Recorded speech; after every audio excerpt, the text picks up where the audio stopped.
Very grateful to introduce my former colleague, former colleague who's now at Harvard, David Armitage, who is going to chair this panel and bring. He's speaking, I'm chairing. I have the easy part. Goodness. You can just introduce me. You can give your comments. No. Excellent.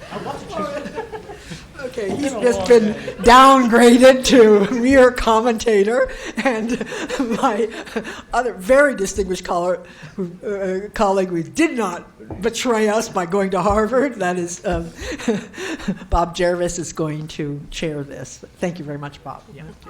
Well, thank you, and thank the members of the audience.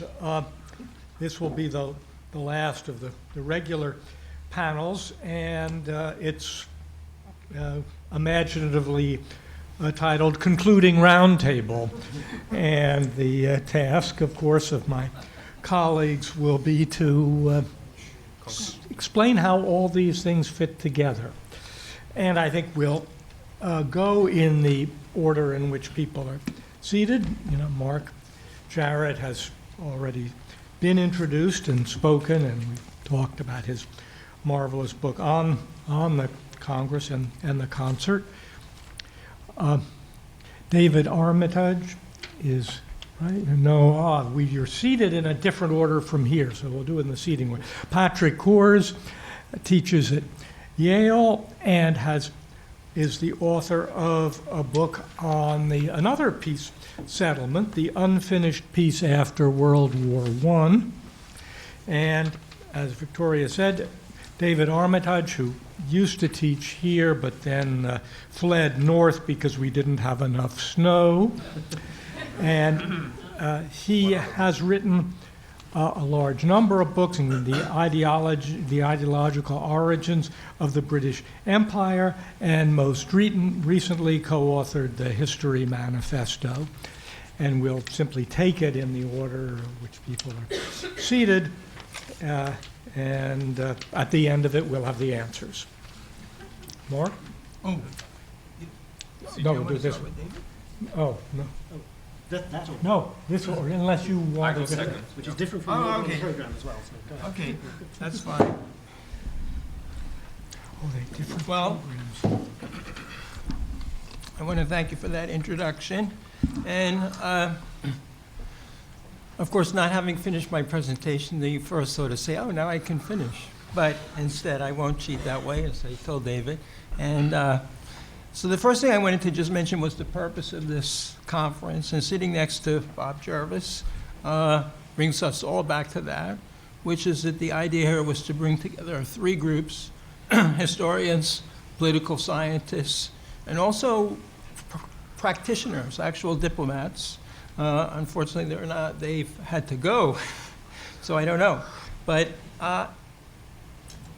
the question here is, can we actually collaborate? We've heard more from the historians, I think, than the diplomats or the political scientists. It's been stacked in favor of the historians today, but that's not always the case. The political scientists have a great interest in the period from 1815 to the Crimean War. So that would be the first question. I don't have the answer to that, but maybe we'll be discussing that. The second thing is, can we learn anything from the past? I gave a talk at a Salzburg Global Seminar, and I said, oh, here's a list of things that you could learn from the Congress of Vienna. And then the next speaker from University of London, Richard Lebow, began his speech saying that you can't really learn anything from the past. And that's probably right. You probably can't take anything away from the past and just apply it without thinking, but the past is really all we have for these things. It's basically human experience. So we will probably get it wrong, but I think we have to keep trying anyway. And just in this UN Chronicle, Stella, for example, has 3 lessons. You can look at them. Division into hostile blocks is a bad idea, she says. Negotiation can be more fruitful than confrontation. Ignoring the popular demands is a mistake. So, I mean, these are some lessons. Then the issue is going to be how to apply it to places like the Middle East today, and it's going to be difficult.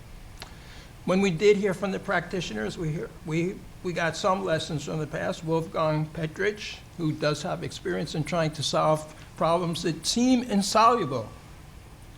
And he says there's a need for more regional institutions like the OEC, which are very successful in Europe and don't exist elsewhere, which he sees as similar to places like the Congress of Vienna. And we heard from Antonio Patriota, who said that they had set up meetings, almost like the summit conferences at the Congress of Vienna. The presidents of the South American countries are meeting periodically, he says, with great success.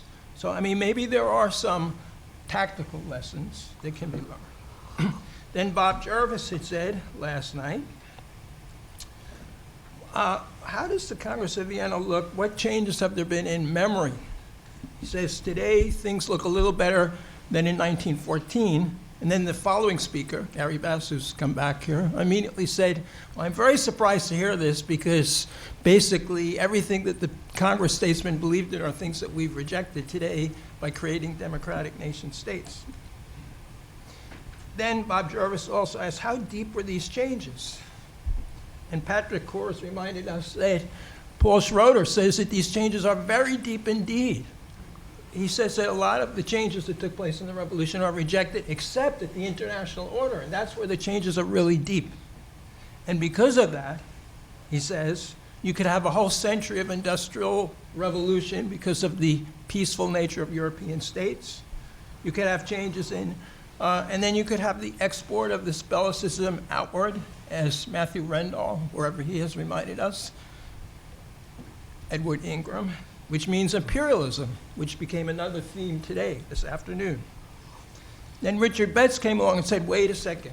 I don't know if Professor Schroeder is right, because let's look at this as a political scientist. We don't want to give lip service to what the people were saying at the time. We want to look at how they actually acted and what actually happened.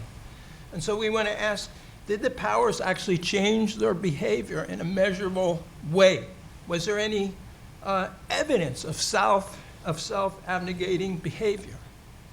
Of course, if we can find that, then we would prove that the Congress system was a success. But trying to think back to my high school logic courses, does it disprove of that? I mean, does the lack of evidence of that disprove that hypothesis? I don't think so. So that's another issue. And then we got into a kind of discussion about peace, security, and ending revolution. And in my written paper, I had said, well, these are the three possible goals of the Congress system and of the Congress of Vienna as a whole, which we can debate.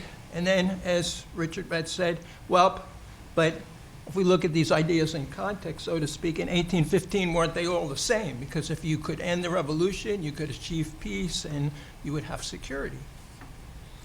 It does remind me a little of a much older book that probably a lot of you don't remember, but some may. E.V. Gulick. Yes. He wrote long before Schroeder, and actually he was a very successful historian because his summary of the Congress of Vienna is found in the Cambridge Modern History. So someone must have thought something good about him.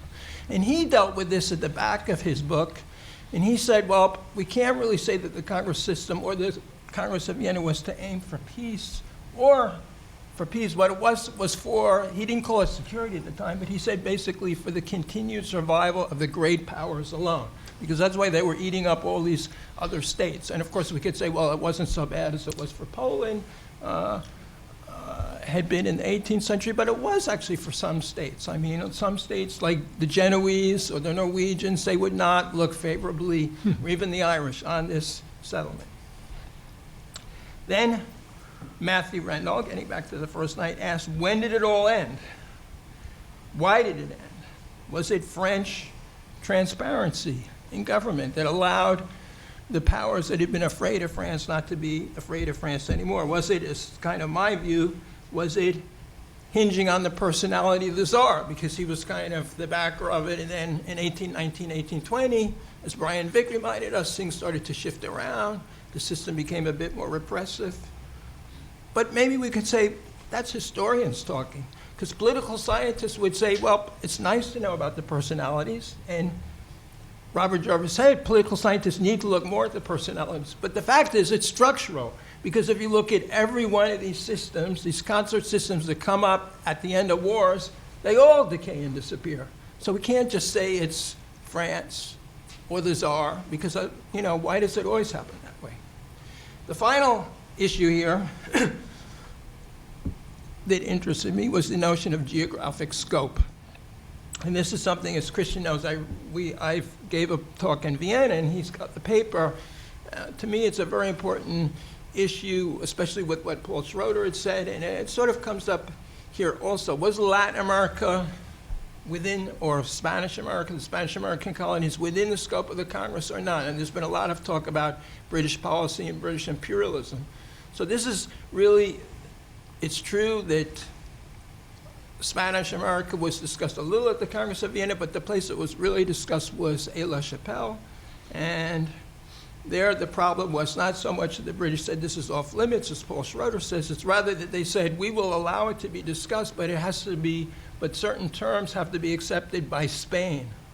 And we heard from John Davis about the Bourbon regimes, the restored Bourbon regimes, but we didn't hear too much about the nature of those regimes. Ferdinand IV, the son of the enlightened Charles X, was mainly, he's quite old by now, and he's mainly interested in hunting, is my impression. And Ferdinand VII was, popular at the beginning, but he wasn't well loved by the liberals either. So the last question I would just ask is, what is the geographic scope of this? Have we left out? And when I was in Vienna, I was sort of chastised by this because Christian Quick put together this amazing conference of 230 scholars. The Congress of Vienna, its global dimension. And the feeling that we got at that conference was that one of the main impacts of the Congress of Vienna and the whole revolutionary period in general was the decline of the Dutch, Spanish, and Portuguese empires and the rise of the British Empire. So that's my remarks. So just, yeah, all right. Yeah, thank you.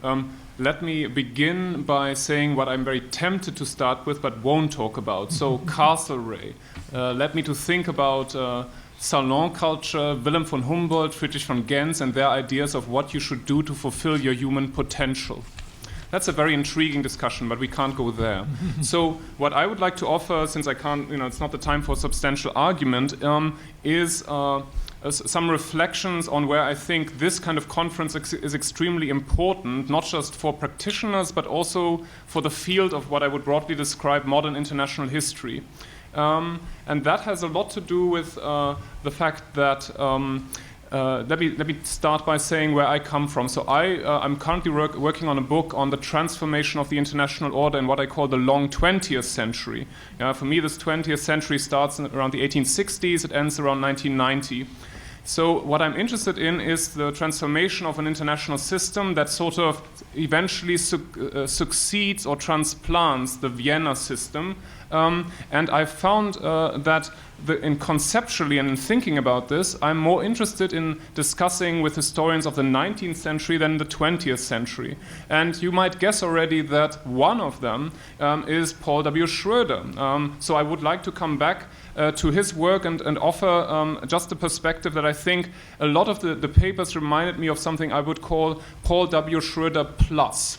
Yeah, so there's a basis of a discussion, and we are branching out, we're becoming more global, but conceptually I haven't heard much that would convince me that he hasn't already done an awful lot of work. On the global side, I find myself being very let's say, stimulated by engaging with the work of Jürgen Osterhammer. It was mentioned here as well. So he has written a book called, again, transformation will appear in my remarks quite often. So he has written a book called The Transformation of the World, very limited title, in the long 19th century. That has just been translated also into English. It's another quite a tome. So he offers a very sophisticated engagement with Paul W. Schroeder and the whole idea that, of course, you have to understand the particular European nature of the Vienna system, but you also have to understand its global implications. He, for example, talks of spheres of order in the world that emerge because the Vienna system works as it does. eventually, towards the end of my remarks, I want to tell you what I think that has to do, what the Vienna system has to do with the rise of the United States and the whole idea that we have a more American-dominated international system in the 20th century. And I would argue that it has an awful lot to do with that, and I'll come to that. So the first remark then would be, I found very noticeable that we've talked a little bit about the balance of power, but the idea that the main interest in discussing the Congress of Vienna should be to think, was this a wonderful, timeless application of the laws of the balance of power, of statesmen who understood that and manipulated that? That is really for historians not so much the interesting question anymore. So we've heard a lot about learning processes, changes in the norms, changes in ideas in political culture. This is, I think, a very positive trend, and I would argue that is something Paul W. Schroeder would absolutely welcome. This is what he talks about. But he has had less space in his short 900-page book to deal with a lot of the empirical, going into depth on policing action in the Netherlands and many other issues that were very, I think, gainfully highlighted here by Professor de Graaf and others. So fundamentally, I would say the idea that this is a balance of power, timeless predicament that statesmen can learn from, that the young Kissinger would have argued, is something intellectually I don't find interesting anymore.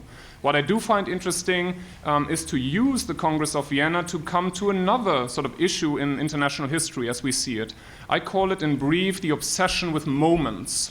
The obsession with moments in international or global history that we study, and that are so evoked so often. So was 1814-15 a moment of this kind, a transformative moment?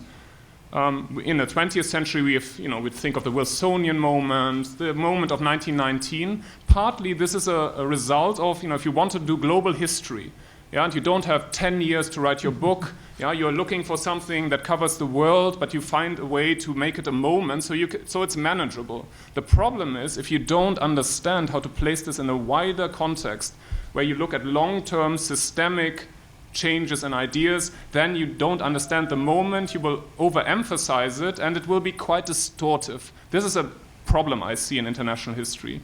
So I do find that by looking at how far the Vienna system was really a transformative phase, of course we have to understand what was transformed and what was it transformed towards.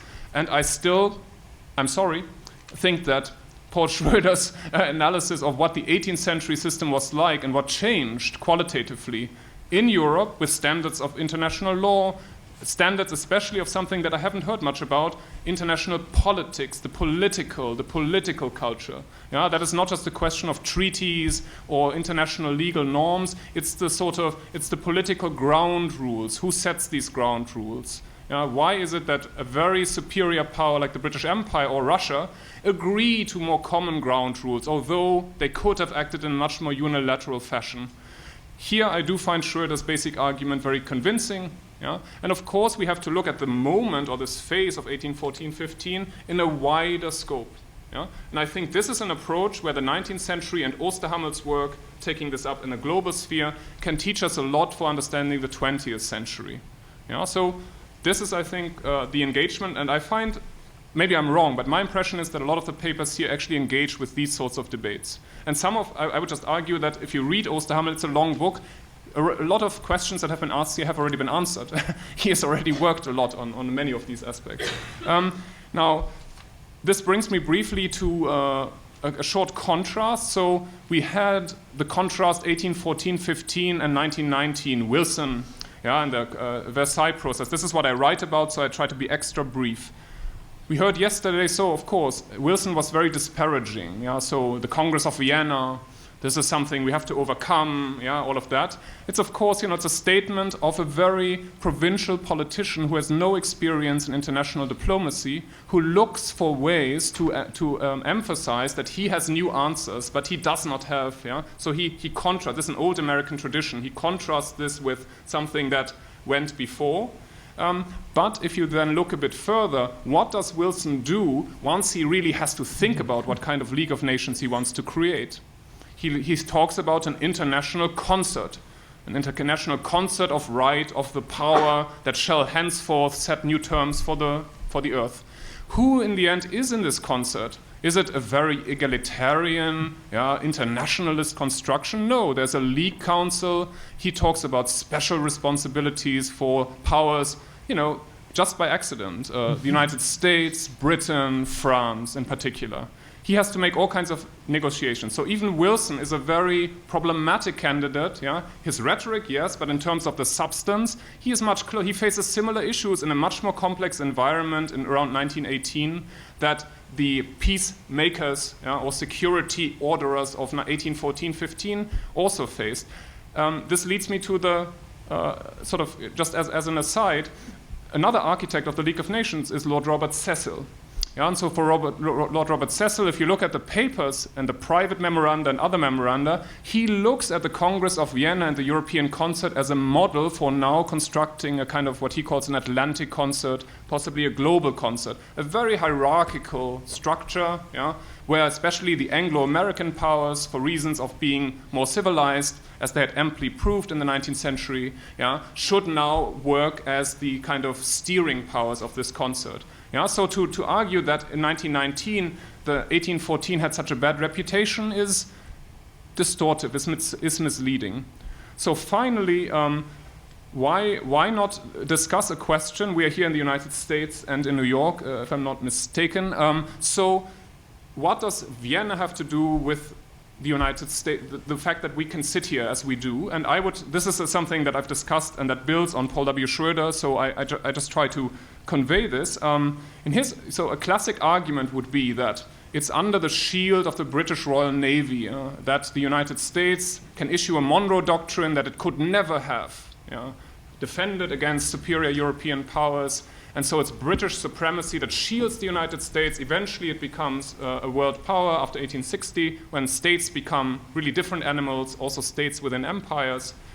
But I would argue it's because of European powers paying attention and respecting international norms and restraint, including the powers of the Holy Alliance, that you do not see a scenario that we could have seen, namely a kind of revitalization of imperial competition in the Western Hemisphere and in North America, which the United States, which was the rogue nation of that era, a nation that where lots of elites spouted about liberal principles, but acted in the most ruthless, expansionist fashion, conquering North America. We know, I don't have to go into the details. So who paid attention to norms and international sort of ideas of internationalism? Not those who were spouting them.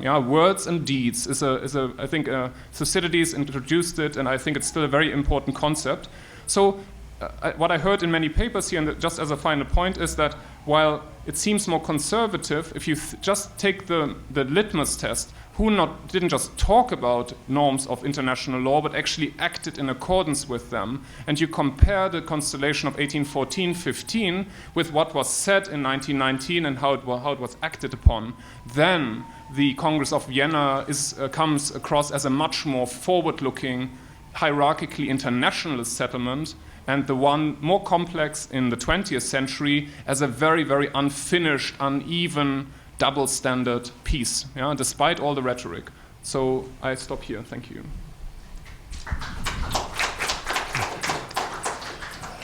I am not now, nor have I ever been, an historian of the 19th century. Therefore, a version of the question that Patrick just ended with, really, why should we care about the Congress of Vienna, is a particularly meaningful one for me, and I want to just muse a little bit about that, perhaps adapting a line often used in relation to political theory to ask what is living and what is dead in the Congress of Vienna for the 21st century. One set of answers to that can be found in the issue of the UN Chronicle. There are free copies still available on the tables outside. Just to give a brief plug for that, Stella Gervas has a piece on that. There are some other pieces which touch very directly on the Congress of Vienna and put them in the context of conference diplomacy and summitry as well. So very, very useful, handy guide to some of these questions from the perspective of contemporary diplomacy and international affairs. Another direction I want to take is to think more about the subtitle of the conference, which has not actually been mentioned, I think, in the papers or discussions so far, Making Peace After Global War. Of course, peace had been made after global war before 1814, 1815. It had happened, one might say, after the American War, as we call it. It had certainly happened after the 7 Years' War. Many people, I think, would argue correctly that it had happened after the War of the Spanish Succession. All of these were global wars in their own way. So it was not novel to make peace after wars which had touched on many continents, had connected multiple regions, had affected multiple oceanic arenas, for instance. So that was not novel. But just I was going through mentally the papers that we've heard over the past few hours today and also yesterday afternoon, and thinking about some of the novelties or innovations or transformations, to take Patrick's term, that were touched on by our paper givers. Was it a new system of preventative diplomacy, as Brian described it, or a balance of negotiation, as Stella put it? Was it the very elaboration of a Congress system, a multi-layered, not just multilateral, but multi-layered Congress system, as Mark beautifully described it this morning? Was it that Janus-faced redefinition of security as something which worked both domestically and internationally simultaneously in a kind of recursive system that Beatrice talked about? That was that novel here in the context, again, of making peace after global war? Was it all of that plus the role of women in the formation of a transnational public sphere, as Glenda pointed to? Was it the recognition of mutual spheres of influence that emerged out of all this soup of novelties and innovations that Reinhard Stauber mentioned in his comments?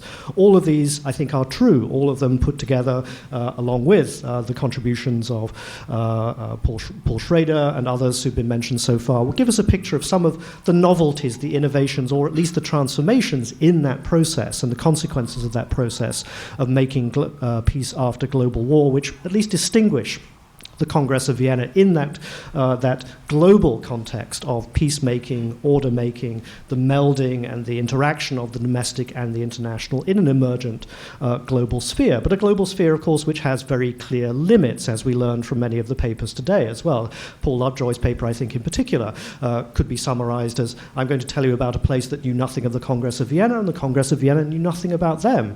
That stops us in our tracks, in a way, because we're now continuously told by global historians that the world was globalized, not just in 1948 or in 1848, but maybe 1648 or the 1550s or whenever it may be. It's being pushed back and back and back. Maybe Felipe Fernandez-Almesto said that the last time we were truly globalized was the Pleistocene era, before we all spread out from Africa to the rest of the world. But to be aware of the play of globalization and deglobalization in all of these moments, I think, is immensely important. So Margaret's paper and Paul's paper in particular today reminded us of the silences, which we could also translate into the lack of connections, or the failures of the moments where the circuits don't quite yet match up in ways that we might expect in our ideal type of what a globalized world looks like.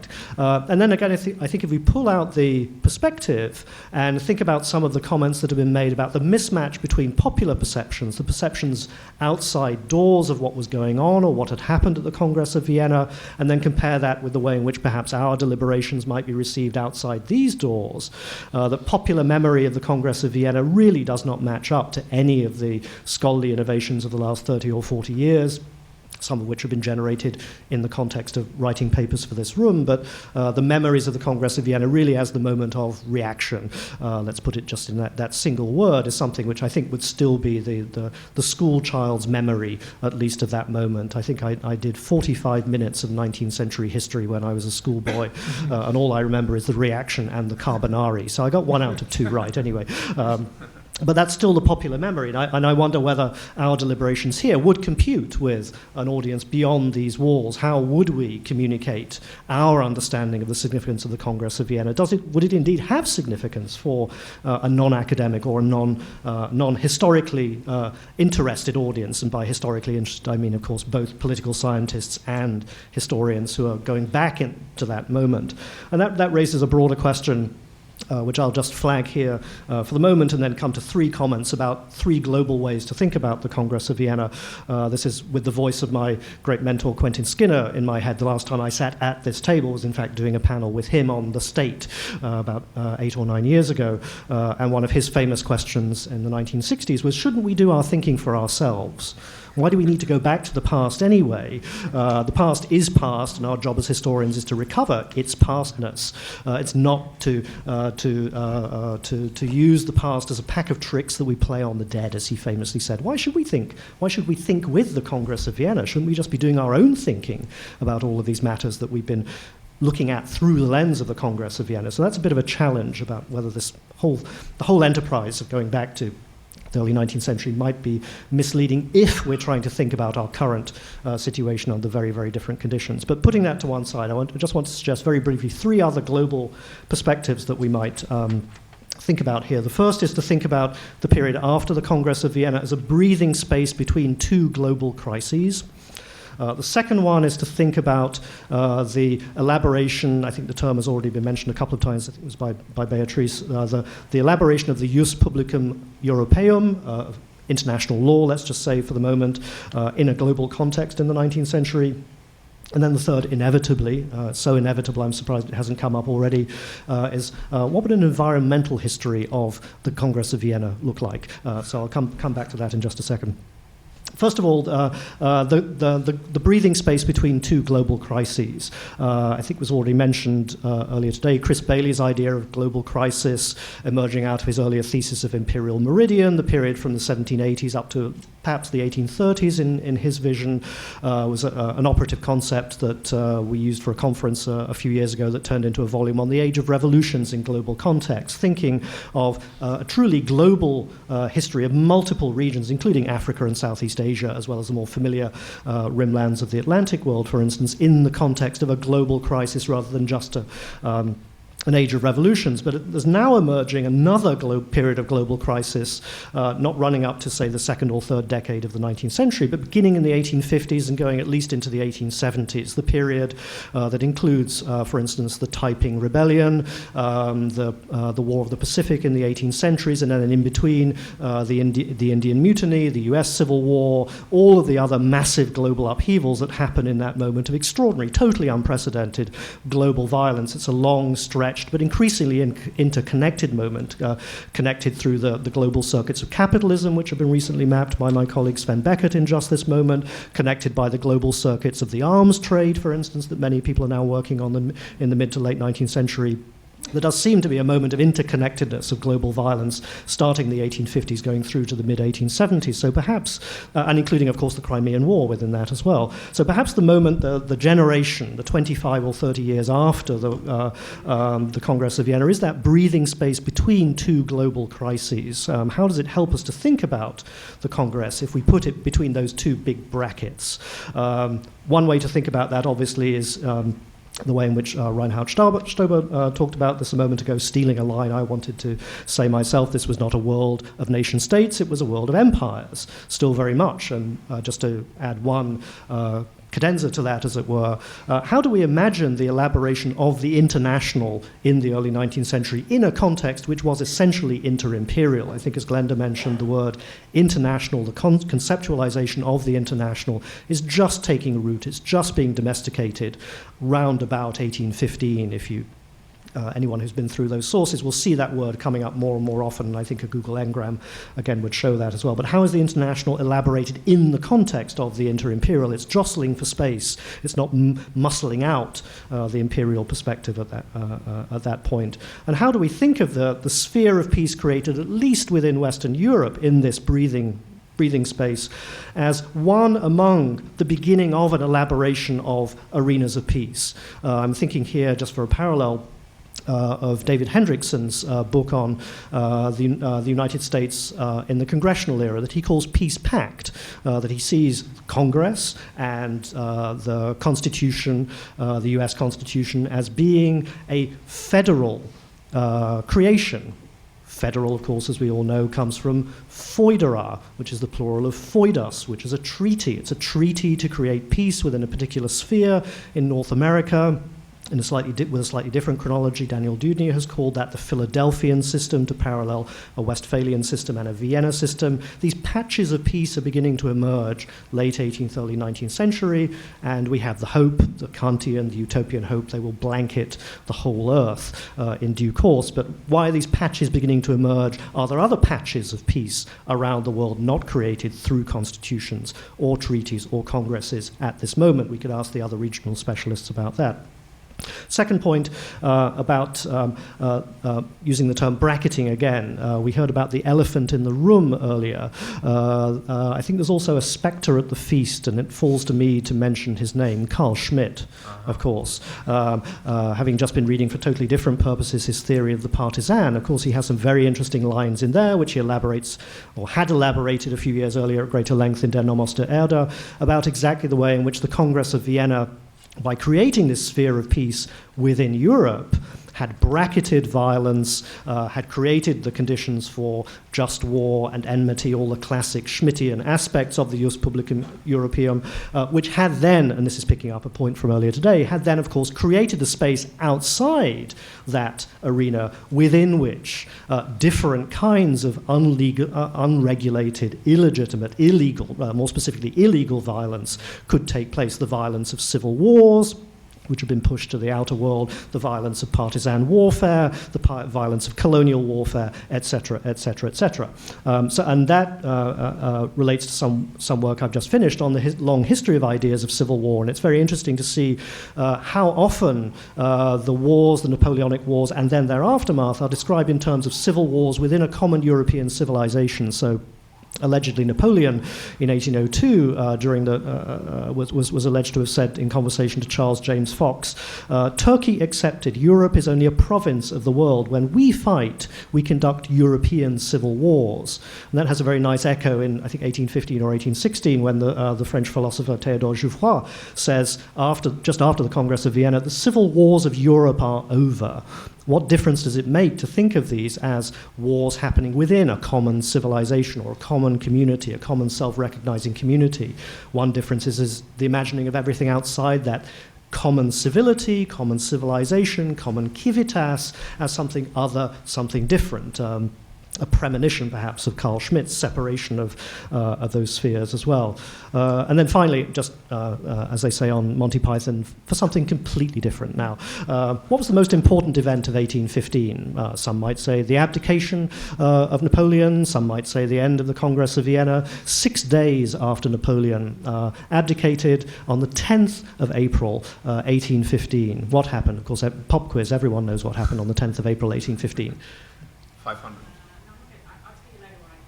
Of course, the eruption of Mount Tambora in Dutch Indonesia, which was one of the largest volcanic eruptions that has ever taken place during the time that humanity has been upon the Earth. Why does this matter? Well, it's one of those things that the people at the Congress of Vienna knew nothing about. And I don't have the evidence, but I assume Mount Tambora knew nothing about the Congress of Vienna when it decided to erupt just a few days before the end of the Congress itself. Why might this matter?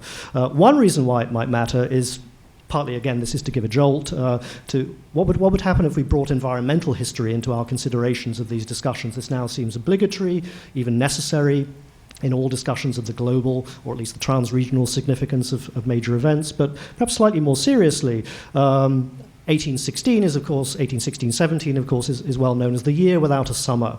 The backwash of the spumes that are thrown out by this great volcanic eruption create havoc, not just in Europe, but in China and many other places as well. The largest famines of the 19th century, the food riots that result from that, precisely, therefore, the kinds of conditions that create the political unrest, which the reaction to, or the reaction arising from, the Congress of Vienna is designed to put down. So we can't think about the consequences of the Congress without thinking about the global climatic context, highly unusual global climatic context of 1816-17, which comes immediately afterwards. And then also, just to wrap this up, of course, the summer of 1816 is a summer of enormous rains across Europe, which then turn into a winter of enormous snows and ice. almost as bad as the weather in Boston in the last few weeks. What comes out of this moment? Two things just to end with that come out of this moment. Third one, people have said the bicycle. Horses can't be fed, they die. Somebody invents the bicycle as a new means of getting around. So that's maybe a big result of this. But the first one is Frankenstein. Frankenstein coming out of that moment when Shelley and co. are holed up in the Villa Polidori, in the thrashing rains, telling each other terrifying stories. Polidori's vampire, the vampire story is born amid those rains, but Frankenstein as well. And you remember Frankenstein, of course, a lot of that is about the imagination of the ice-bound Arctic, which is, again, directly related to these changing weather conditions. And then just to pull this right round together, what else is written as a result of that year? Schubert's Winterreise. I've just been reading with enormous pleasure, possibly the greatest book about the cultural history of the immediate aftermath of the period of the Congress of Vienna. The tenor and historian, Oxford historian, Ian Bostridge's winter journey about Winterreise. And in the course of that book, he looks at both the impact of this moment of climate change. Why is it Winterreise? Why is there this obsession with the cold, the ice, and the chilliness that the spurned lover walks through, and so on and so forth? It's partly because of those changing climatic conditions, but also the chilly political conditions, the wintry political conditions. So he brings together, from one direction, the impact of the Carlsbad decrees on Schubert and Müller, the poet, and their friends, and then from another direction, the impact of climate change after the eruption of Mount Tambora in that Biedermeier moment, creating one of the greatest monuments of Western art, or at least probably the greatest monument of Western art song, at the very, very least at that moment. So from the global to the extraordinarily intimate, all of these are the surrounding contexts of the Congress of Vienna that we might bring into our broader discussions.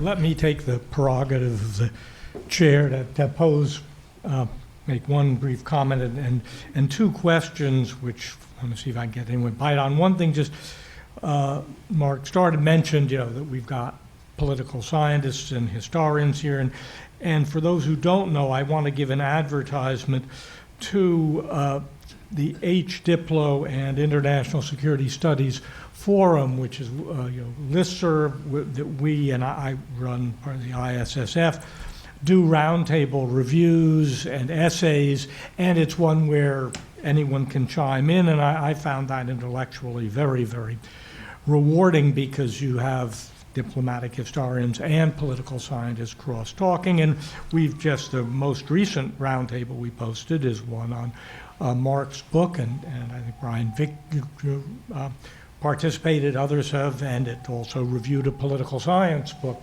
on here. So for those who are interested in that crosstalk, I would recommend subscribing to that. I've got two questions, a little bit related to David Armitage's remarks, but sort of just been in the back of my mind and the other things. The one that comes up is really related to where you were talking about and linking the European and the global, but in a way we haven't quite done. And I'd ask, did both the fighting of the global war, there'd been other global wars, but still a really, in some ways, more global than others, and the greater, I think, sense of different parts of the world, did this change the world outlook, the outlooks of the people at Vienna? That did they, either coming in or even more as they went through, did this change the way they saw things? And I haven't, so that's one. The other, very different, goes back to Isra Wallach's intervention yesterday. Another of our many elephants is Napoleon. Mm-hmm. Now, granted, he is not around himself, but the heritage of Napoleon, right? And not only the fear of another Napoleon in the sense of another conqueror, but the enormous changes Napoleon and his system wrought in France and in the whole rest of Europe, for better. And the French seem to think it's only for better, but anyway, that for better and for worse. that this seems to be an important part of the transformation that hasn't come up. So I wonder if any or all of you would like to bite on either of those. And meanwhile, others, will open it up and people can line up at the mic as we've done before.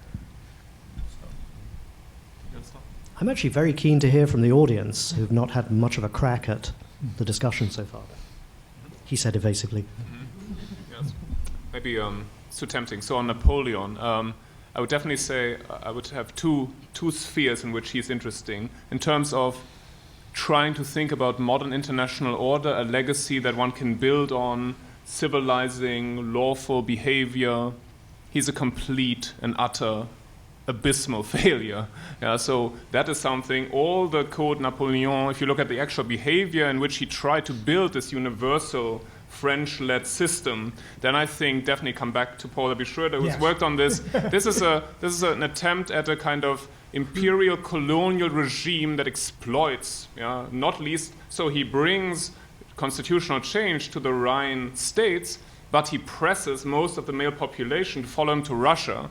And he's mainly interested in that cannon fodder element, not in the building. So in terms of how to think of organizing Europe, if you follow Napoleon, you end up with I would say a Neil Ferguson kind of idea of how you organize global order. I'm not sure we should go there. Much as Neil would have a good discussion about this, but he can't be here either. So this kind of idea that you need some super power emperor, the US or whoever, to sort it out, usually has had disastrous consequences, and so that's what I would take from Napoleon.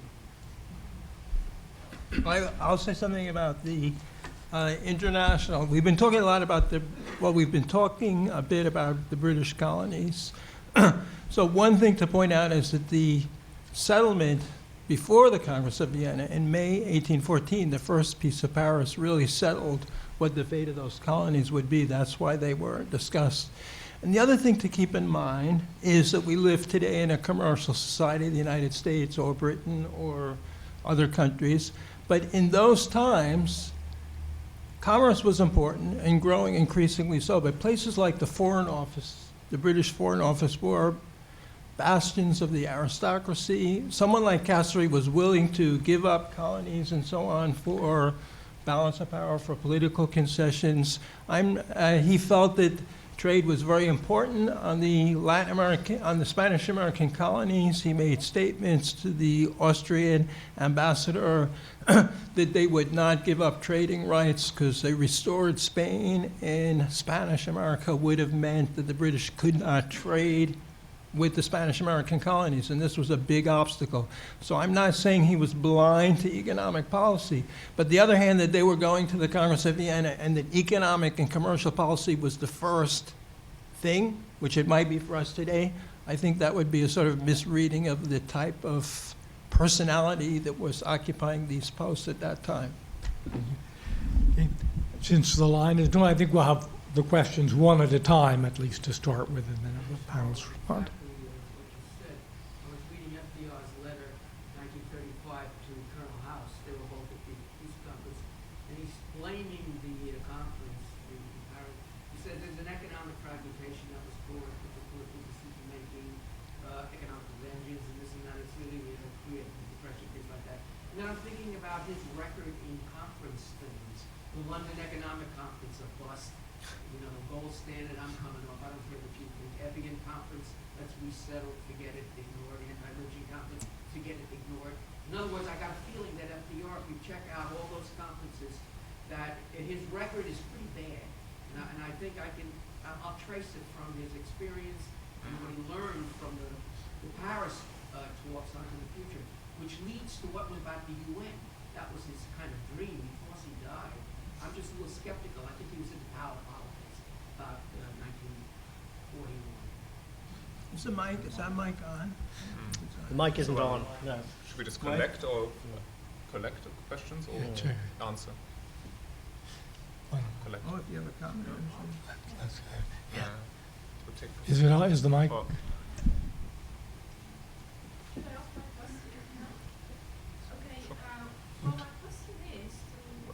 Why don't you wait 1 second? I think they're. Try this, use this. Yeah. Sorry. Go too far. Oh, did you get it? Is it working? What's the logistics of Congress? Stand here, facing you from here.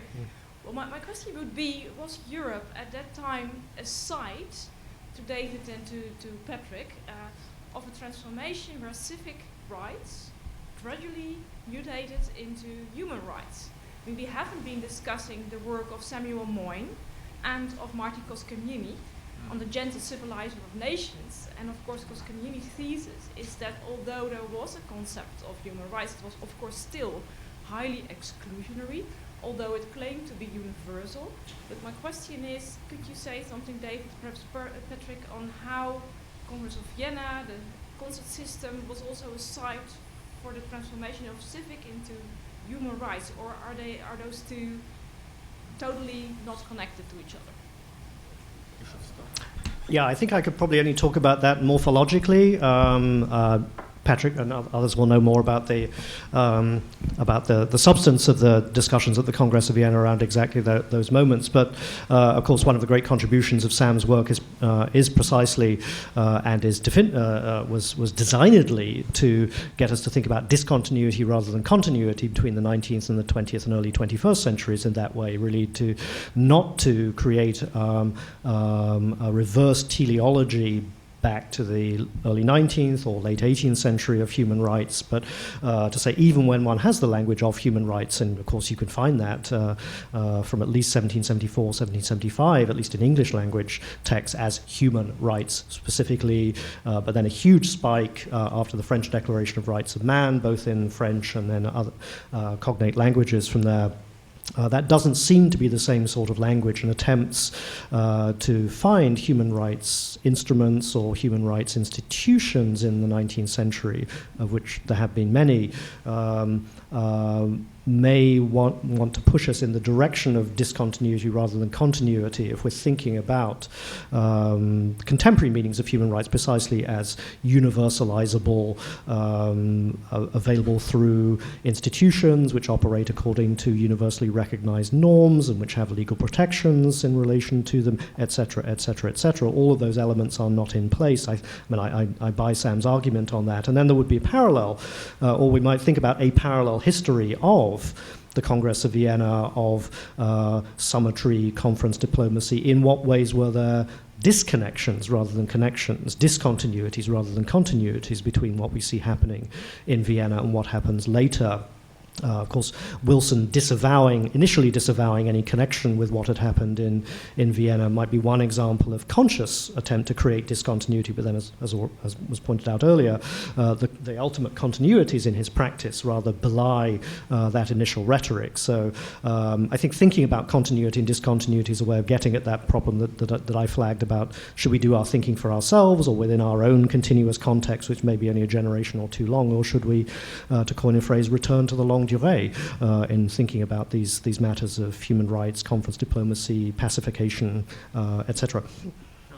I fundamentally agree, and so just to add, and just in terms of history of ideas, obviously looking to the 18th century Enlightenment discourse, rights of man, in terms of how that found a place in the language of the Congress, I think it's situated at a different sphere. But you could argue that it would be misleading in my view to see this as important for human rights, but in terms of just the basic interest of individuals, not to be exposed to the danger of war, the danger of being exploited by Napoleon and so on, is construed by many of the makers of this Congress as something that is not applied to the individual. They talk about groups, smaller states, minorities of some kind. This kind of group collective concept gains ground, but it does not find, as far as I know, its way into something more like a more sophisticated attempt to bring in the rights of man into this charter.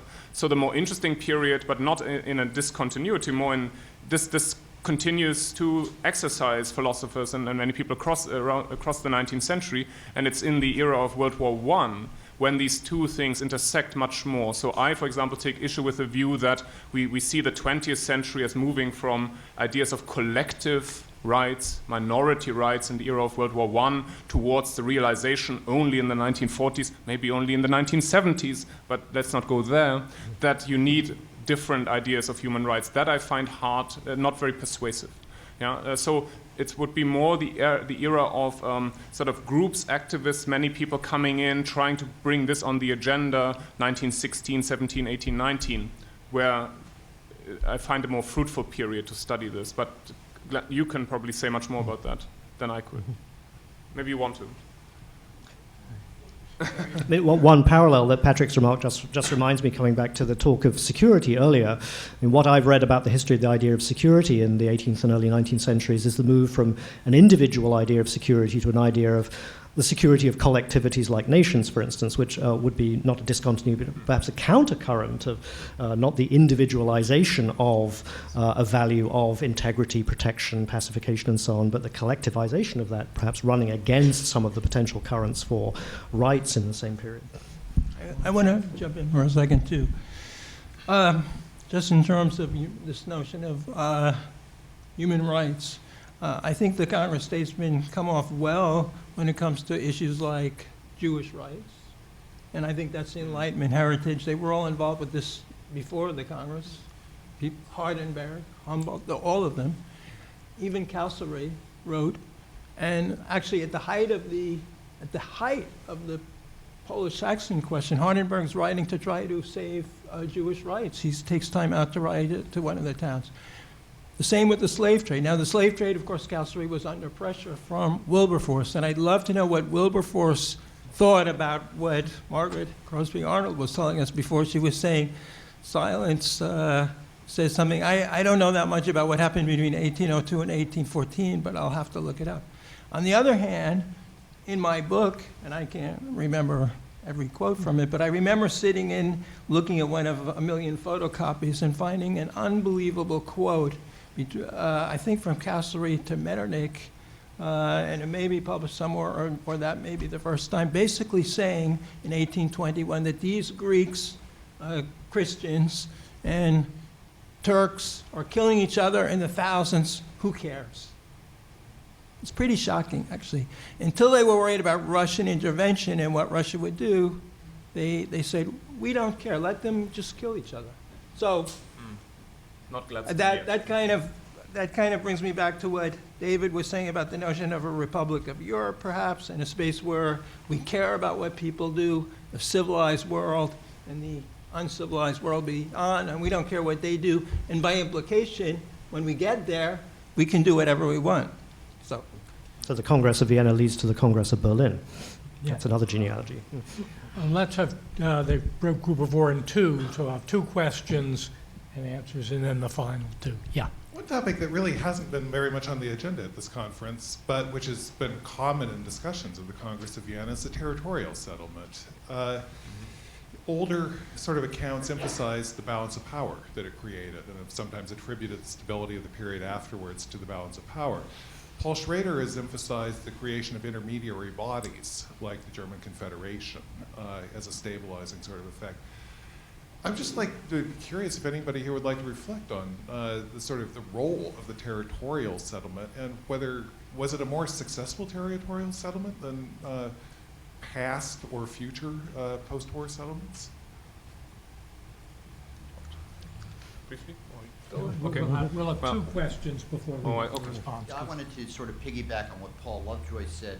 You know, this period we're also seeing Wahhabism rise in the peninsula of Saudi Arabia.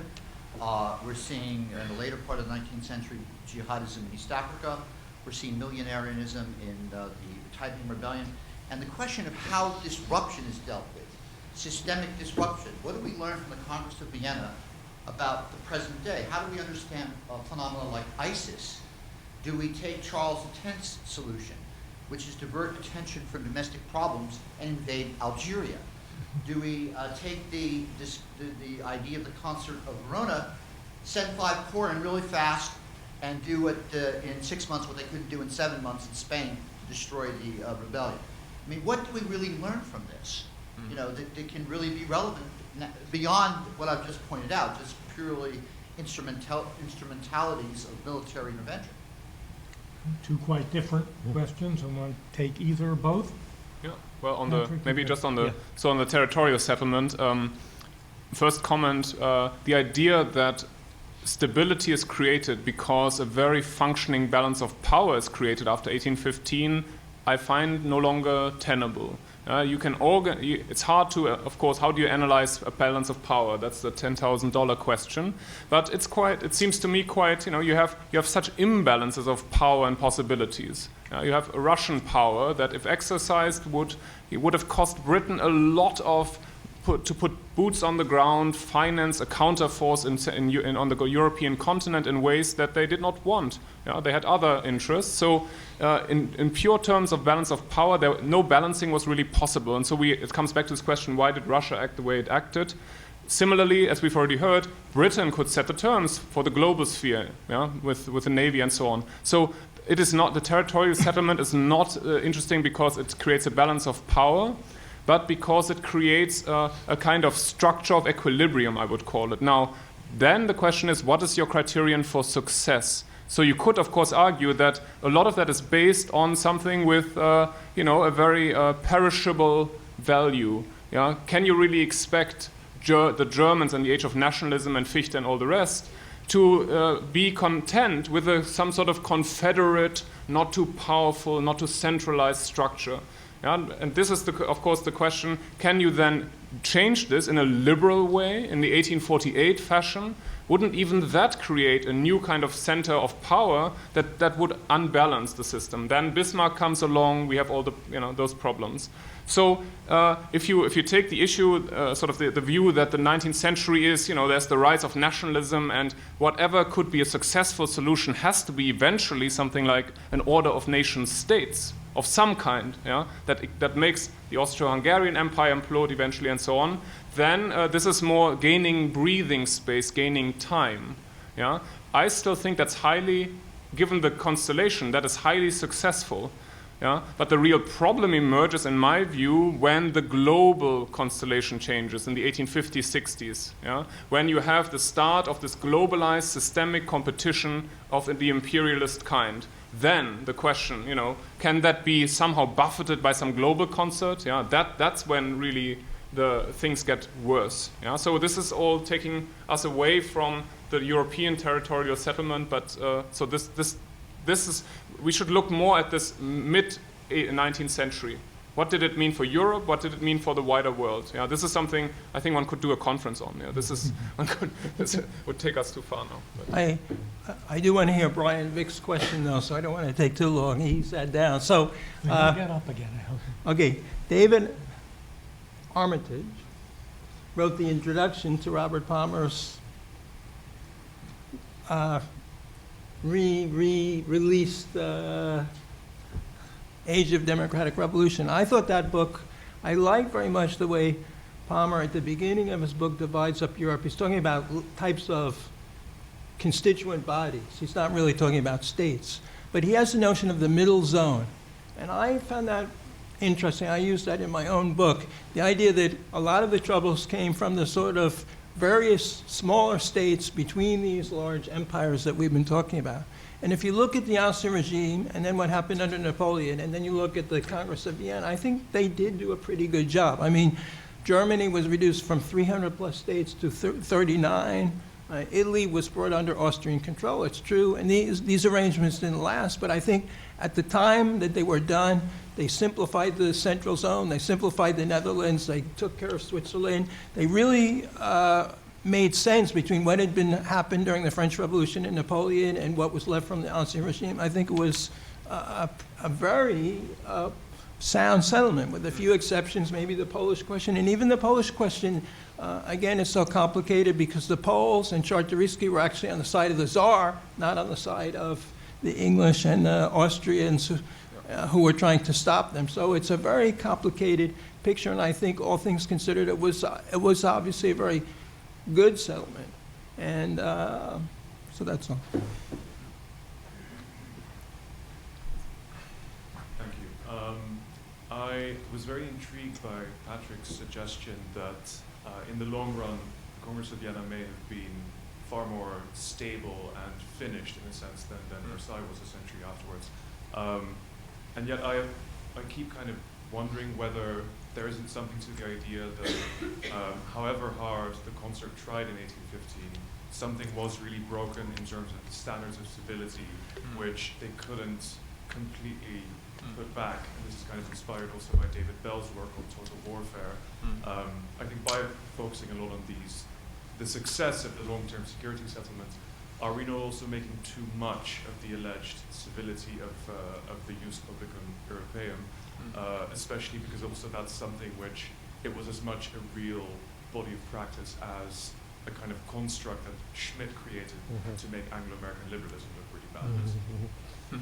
Yes. And I think the panel could comment on that question and any other closing words.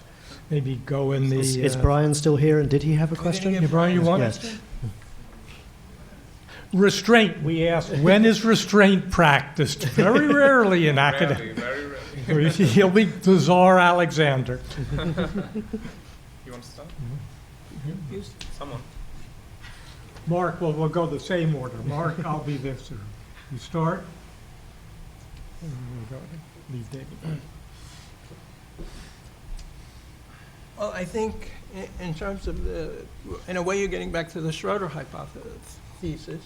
And it just makes me think of Canning, George Canning. When Castlereagh was dead, he said kind of, thank God the Congresses are over.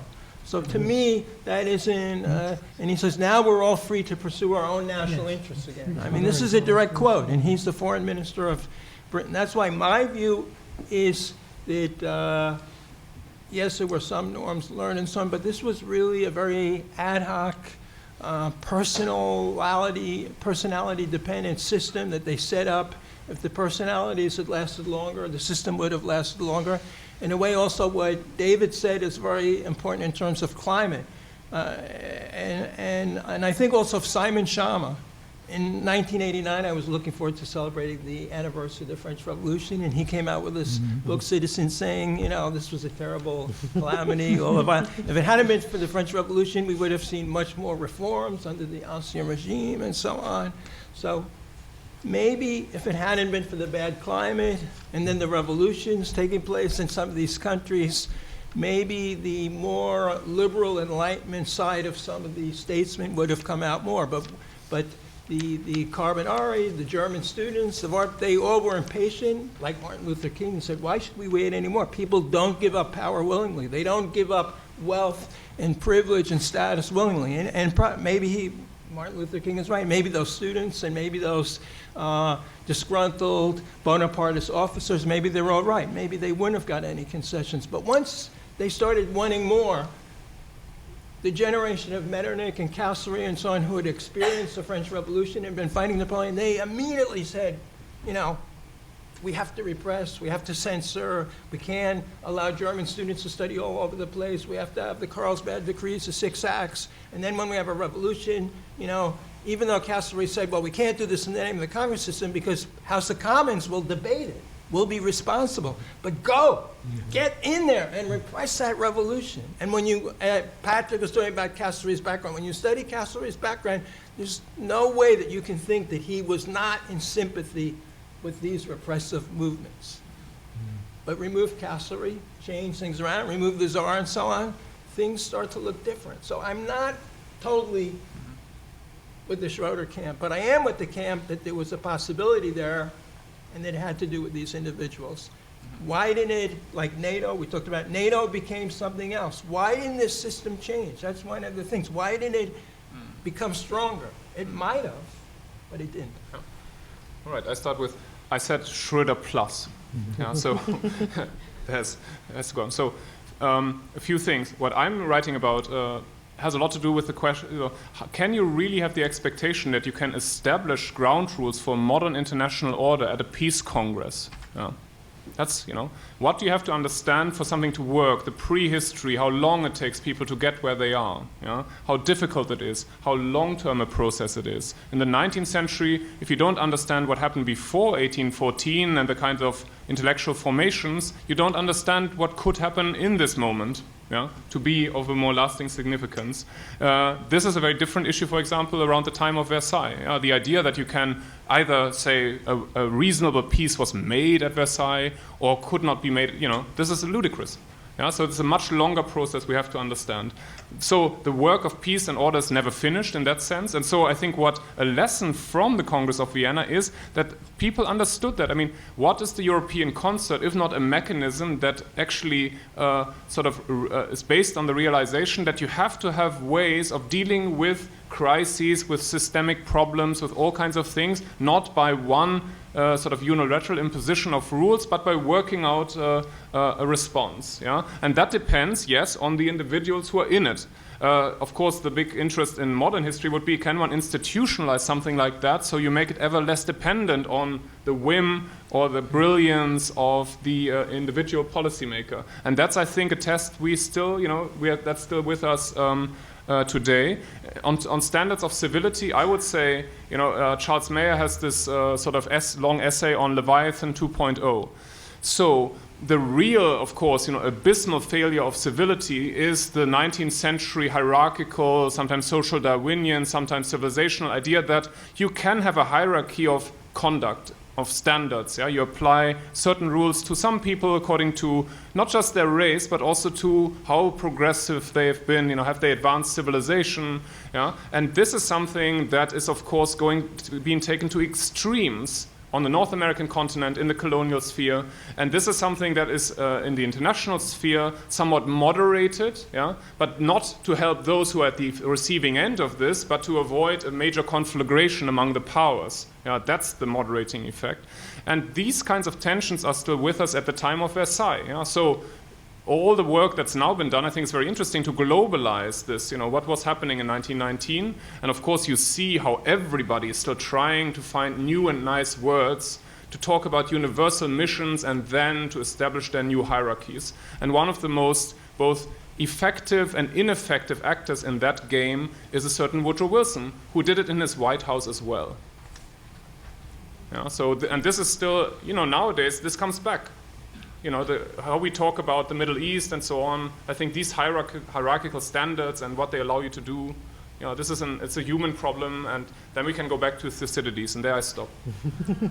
I'll just pick up with Woodrow Wilson, whose idea of a good movie night at the White House, of course, was to show Birth of a Nation, which tells us a great deal about the elaboration of hierarchical orders emerging from the 19th century as well. And I'm thinking here not of Carl Schmitt, but of an international relations theorist I respect enormously, Edward Keane in Oxford. I mean, his wonderful little book on international society in the very long 19th century, going back to the 16th century and forward to the 20th century. I mean, he makes a very important point, which I think is relevant here, to the parallel elaboration, and again, the Janus-faced creation of an international order of states ultimately within the context of an imperial order blanketing the globe as well. And if we don't understand the interconnection between those two processes, we're not going to understand either the elaboration of the international or imperialism in the 19th century as well. And I'd just end with two aphorisms. One would be, or aphorisms posed as questions. One would be, does every age get the Congress of Vienna it deserves? And if it does, what Congress of Vienna do we deserve? And then another one, just raised by visual memory of Versailles and the Hall of Mirrors. What do we see when we look in the Viennese mirror? What looks back out at us from there? Well, on that, I'd like, before we thank our panel, I'd also like to thank Victoria for bringing all this group together and all the work that went into making it work so it doesn't seem to be any work. I'd like to thank you, and I'd like to thank the panelists for a marvelous closing panel. Thank you.